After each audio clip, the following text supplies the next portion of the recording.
Selamat malam my student. Apa kabarnya malam hari ini?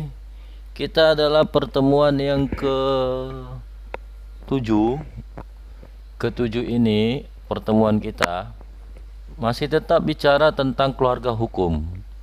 Bagaimana proses keluarga hukum kemarin, keluarga hukum, hukum sosialis dan hukum adat. Nah, di sini saya perdalam lagi tentang masalah hukum adat, my student. Ini ingat, sudah pertemuan ke-7. Jangan lupa tugasnya untuk dipersiapkan my student, ya. Karena di pertemuan ke-8 sama ke-9 maupun ke-10 sampai akhir mungkin kita akan bicara dengan teknis tugas-tugas kalian yang akan kalian paparkan. Walaupun sedikit nanti ada beberapa materi yang saya berikan di sela-sela tugas kalian itu. Baik my student, kita bicara tentang masalah hukum adat. Bahwa istilah hukum adat adalah sebuah terjemahan dari istilah bahasa Belanda, yaitu diistilahkan dengan adat trek. Ternyata bahwa hukum adat disamakan dengan undang-undang tentang agama. Hukum adat itu dahulunya disamakan dengan undang-undang tentang agama dan lembaga rakyat ataupun kebiasaan lembaga asli dan sebagainya, ya. Jadi saya ulangi my student, bahwa hukum adat itu terjemahan dari hukum Belanda disebut dengan adat rek atau yang biasa dengan hukum adat, lebih kepada tentang masalah hukum keagamaan, lembaga rakyat dan kebiasaan ataupun lembaga asing. Baik my student, di sini berdasarkan Teorinya saya ambil beberapa, hanya satu atau dua nanti saya sebutkan teorinya. Yang pertama adalah tentang teori tentang repetitio in complex. Teori tentang repetitio in complex, di mana teori ini menyatakan bahwa suatu golongan masyarakat, ya, adalah hasil dari suatu penerimaan yang sepenuhnya dari hukum agama yang dianut oleh golongan masyarakat itu. Masyarakat itu, dengan demikian bahwa hukum adat itu dapat disimpulkan berdasarkan teori repetitio in complex bahwa hukum adat itu disamakan dengan hukum agama, terutamanya di Indonesia adalah di Indonesia adalah agama Islam. Saya ulangi ya. Dengan demikian, bahwa menurut teori repetitio in complex mengatakan bahwa suatu golongan masyarakat adalah hasil penerimaan sepenuh dari hukum agama yang dianut oleh golongan-golongan masyarakat tertentu. Nah, dengan demikian bahwa teori repetitio in complex ini disamakan dengan hukum agama, bahwa hukum adat itu sama dengan hukum agama, disamakan, tapi lebih dianut kepada khususnya adalah agama Islam, ya. Nah, saya kutip salah satu pakar sarjana mengatakan bahwa menurut Van Vollen, ya, memang dari suatu hukum agama adat ada anasir-anasir agama, tetapi anasir-anasir itu tidak merupakan bagian besar dari hukum adat. Bahwa hanya sebagian beberapa hukum agama itu termasuk dalam golongan hukum adat. Atau sebaliknya, sebagian hukum adat itu termasuk golongan hukum agama. Nah, itu menurut teori menurut si Van Vollen tadi. Sedangkan menurut Sunardi Hartono mengatakan bahwa karena perkenalan bangsa Indonesia, ada historinya, bahwa dengan perkenalan bangsa Indonesia, maka dengan ini adanya agama Islam yang sebagian besar bangsa Indonesia ini memeluk agama Islam, maka hukum adat yang berlaku pada saat itu juga meresepsi unsur-unsur hukum Islam. Nah, hukum adat itu meresepsi hukum-hukum Islam, terutama di bidang hukum kekeluargaan. Nah, ternyata hukum Islam itu meresepsi hukum-hukum adat itu terutama di bidang kekeluargaan, seperti pembagian ahli waris, ya. Nah, termasuk di situ hukum adatnya ada, ya, termasuk ada hukum Islamnya ada, ahli waris tentang kekeluargaan, ya. Itu tadi menurut sarjana tadi. Sedangkan berbicara tentang yang lain, bahwa inland rek Inland Rek lebih luas pemahamannya bahwa hukum adat itu harus mencakup hukum yang tertulis yang diadakan oleh pemerintah Belanda bagi golongan bumi putra. Nah, dulu bahwa zaman Belanda ada hukum namanya Inland Rek, bahwa hukum adat yang tertulis itu adalah khusus untuk golongan bumi putra, untuk khusus golongan bumi putra, tidak terkait dengan orang-orang Belanda yang ada di Indonesia pada saat itu. Itu dalam arti lebih luasnya. Sedangkan di dalam arti lebih sempit, Inland Rek tadi, karena hanya memuat sebagian dari hukum adat, yaitu hukum adat yang dikurangi unsur-unsur agama. Nah, dalam arti sempitnya bahwa hukum adat itu harus dikurangi dari sisi keagamaan, karena mungkin ada keterkaitannya dengan hukum Belanda yang akan diterapkan di Indonesia, gitu loh maksudnya dia ya. Nah, bahwa hukum agama, bahwa hukum adat pada asalnya mulanya ya, bahwa hukum adat pada asal mulanya tidaklah lain daripada hukum yang berlaku bagi penduduk asli Indonesia. Ya, sebelum kedatangan orang-orang asing yang datang ke Indonesia, baik itu timur asing maupun orang-orang Eropa ke tanah air Indonesia ini, yaitu hukum itu memenuhi kebutuhan manusia Indonesia. Ya, dari masa ke masa, bahwa hukum itu memenuhi kebutuhan Indonesia dari masa ke masa sampai adanya beberapa didirikan kerajaan-kerajaan Islam yang ada di Indonesia. Dan unsur-unsur agama itu lebih direfleksikan keadaannya ke dalam suatu hukum agama setempat menurut kebutuhan yang dirasakan oleh penduduk-penduduk setempat pula ya. Nah, dalam arti di Indonesia ternyata selain dari hukum Belanda, maka secara tidak langsung berdirilah beberapa kerajaan itu yang menganut tentang hukum Islam, bahwa kebiasaan-kebiasaan itu atau living law itu tadi atau hukum adat tadi direfleksilah kepada suatu hukum Islam yang mengikat keagamaan dan unsur adatnya ada di dalam. Maka berdirilah kerajaan-kerajaan Islam tadi. Nah, berbagai pendapat juga mengemukakan tentang pakar hukum adat menunjukkan bahwa ada corak, bahwa hukum adat itu ada corak sifat daripada ciri hukum adat itu, seperti misalkan tidak tertulis, tradisional, dinamis, plastis, ya, religius, magic, dan komunal maupun kontan dan konkret dan lain-lainnya. Nah, ada ciri khas khusus, ada corak yang khusus di dalam hukum adat itu yang sebenarnya harus membedakan antara hukum adat dengan hukum Islam, my student ya. Nah, itu yang diharapkan dengan perkembangan hukum adat tadi berbeda dengan hukum Islam tadi maupun hukum agama lainnya ya. Oleh karena itu ya, di dalam hukum adat ya, sebagai hukum Indonesia yang mempunyai corak dan sifat tadi yang tersendiri di dalam sistem hukum yang dianut oleh negara Belanda. Nah, ternyata maunya orang Belanda dulu supaya bisa berlaku KUHP yang sekarang kita anut, maunya orang Belanda itu hendaklah hukum adat itu terpisah dari unsur agama dan unsur hukum yang berlaku atau hukum positifnya. Pengennya Belanda ya, oke? Nah, itulah maksudnya pengen Belanda, bahwa itu harus terpisah. Mari kita mengulik sedikit tentang sejarah perkembangan hukum adat. Dalam beberapa buku, saya kutip satu buku dalam ajas-ajas hukum adat, yaitu saya mengambil ya cetakan bukunya oleh Busar Muhammad, menjelaskan bahwa Van Vollen dalam bukunya berjudul The On the King Van Hen saya ulangi, The On the King Van Het Adat Rek ya. Susah banget ya bilangnya ya. Memang ini bahasa Belanda. Menggambarkan secara lengkap bahwa sejarah penemuan hukum adat itu ya harus memiliki arti atau menggambarkan siapa-siapa yang berjasa maupun pendapat-pendapat sarjana lain atau para ahli lain yang minat menyelidiki atau melaporkan, menganalisa, menulis tentang hukum adat itu.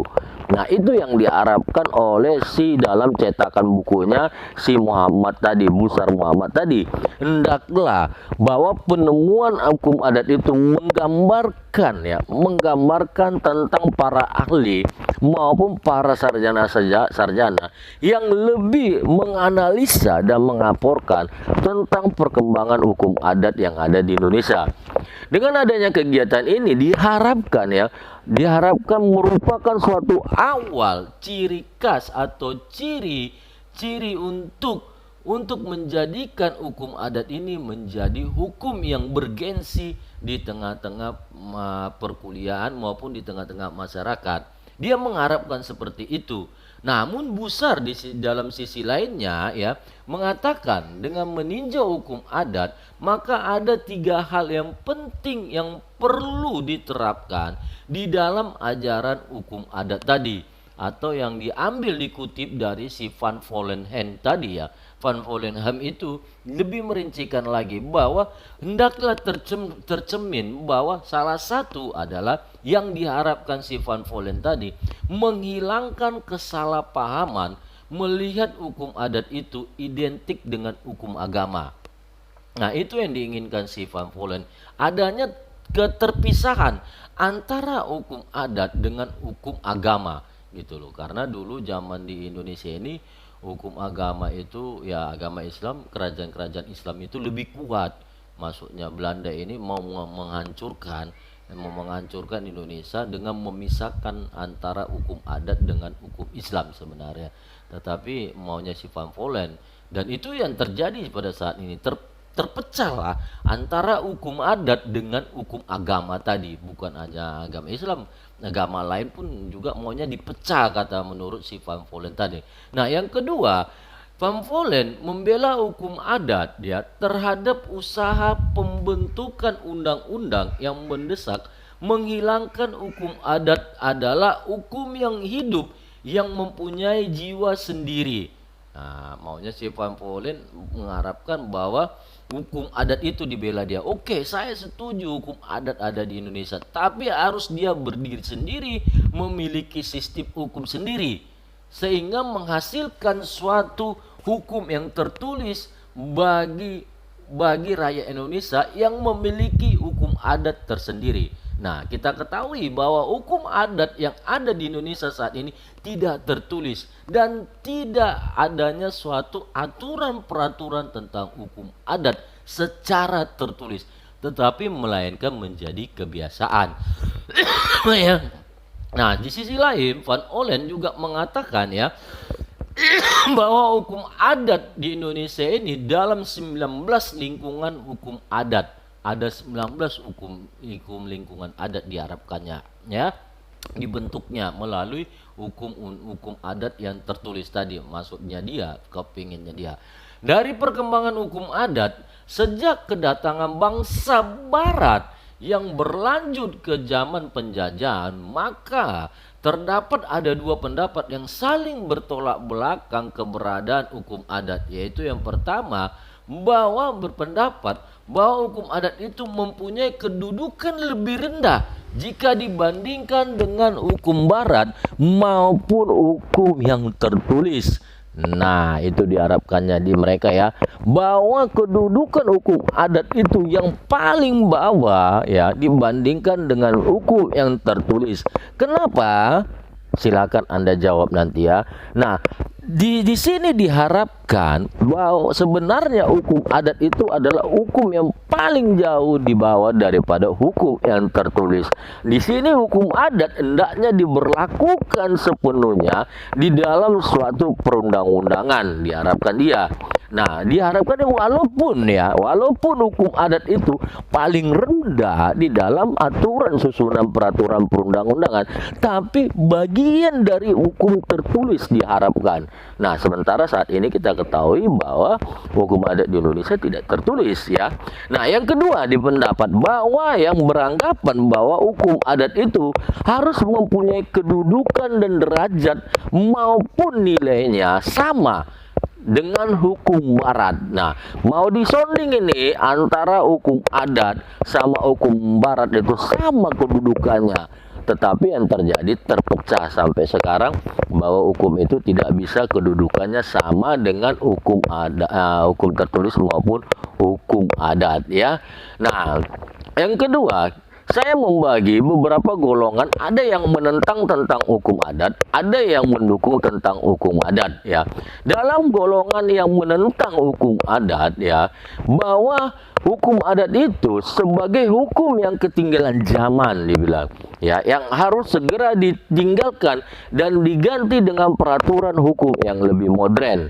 Aliran ini berpendapat bahwa hukum adat itu tidak akan dapat memenuhi kebutuhan hukum di masa kini maupun yang akan datang.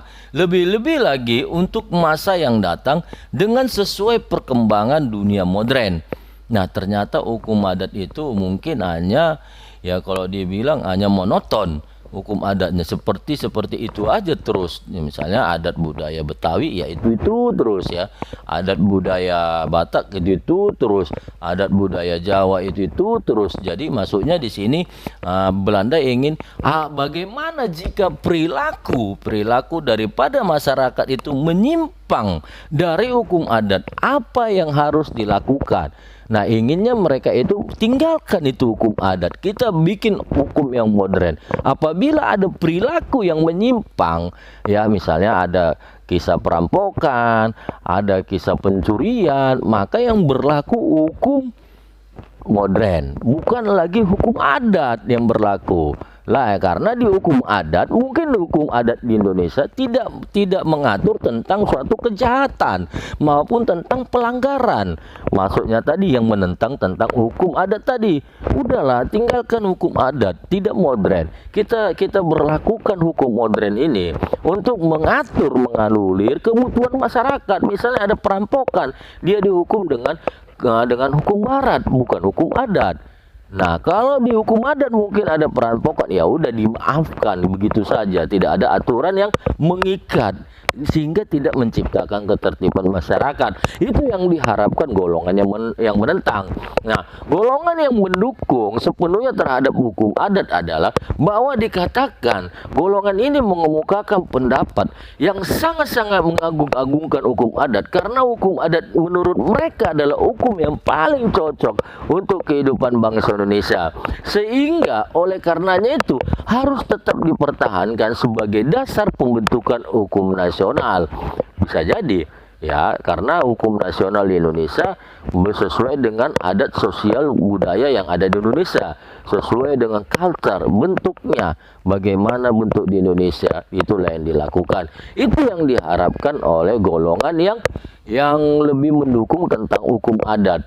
Tetap diberlakukan hukum umum, hukum positif, tapi tidak menyimpang dari hukum adat atau kebiasaan di Indonesia ini. Maksudnya tadi gitu ya, masuknya hukum yang mendukung 100% tentang hukum adat. Ya, yang ketiga adalah hukuman golongan moderat ya. Golongan ini mengambil jalan tengah di antara kedua pendapat tersebut. Dia tidak mendukung, dia tidak juga menolak, berarti dia di tengah-tengah. Golongan ini menyatakan bahwa hanya sebagian saja dari hukum adat yang dapat dipergunakan dalam lingkungan tata hukum nasional. Nah, dalam tata hukum nasional kita, sedangkan untuk selebihnya akan diambil melalui unsur-unsur hukum lain. Nah, unsur-unsur hukum adat yang masih mungkin dipertahankan terus adalah berkenaan dengan masalah hukum kekeluargaan dan hukum waris. Nah, ternyata itulah yang kita rasakan sekarang, bahwa hukum adat itu diambil hanya hal-hal yang tertentu, yaitu hanya kepada hukum kekeluargaan dan hukum waris ya. Sedangkan lapangan-lapangan lainnya ya, lapangan-lapangan hukum lainnya dapat diambil dari hukum yang berasal dari luar, umpamanya saja dari hukum barat. Untuk beberapa hal yang tertentu diantarkan sintesa ya, sebagai bagian dari berbagai bahan hukum tersebut. Itulah yang kelak menjadi hukum nasional di Indonesia dan menjadi suatu yang masa akan datang. Nah, bagus juga kalau hukum yang moderat ini dia hanya mengambil hal yang tertentu, hanya dua saja yang tertentu diambilnya, yaitu hukum kekeluargaan dan hukum moderat dan hukum waris. Dan itu saat ini kita rasakan melalui KUH Perdata, adanya hukum waris dan hukum keluarga. Nah, melalui hal-hal lain tentang hukum waris lainnya. Nah, itu yang dimaksudkan hukum moderat tadi. Ada hal yang tidak diatur di dalam hukum adat, makanya diproses di dalam hukum positif, menjadi tatanan hukum positif seperti yang tadi saya katakan, mencuri. Nah, misalnya gitu loh, melakukan perampokan. Itulah yang diatur di dalam hukum moderat. Nah, sedangkan yang lain tetap diatur di dalam hukum adat seperti kekeluargaan dan hukum waris, pembagian harta waris maupun bla bla lainnya. Itu yang bisa saya sampaikan my student. Semoga Anda dapat memahaminya. Silakan menambah literatur lain. Saya ingatkan kembali untuk tetap melaksanakan tugasnya. Ini sudah pertemuan ke-7. Terima kasih mas student. Nanti pertanyaan di WhatsApp saya kirim dan juga jawab pertanyaan yang saya berikan tadi di dalam YouTube ini. Terima kasih. Selamat malam. Salam sehat.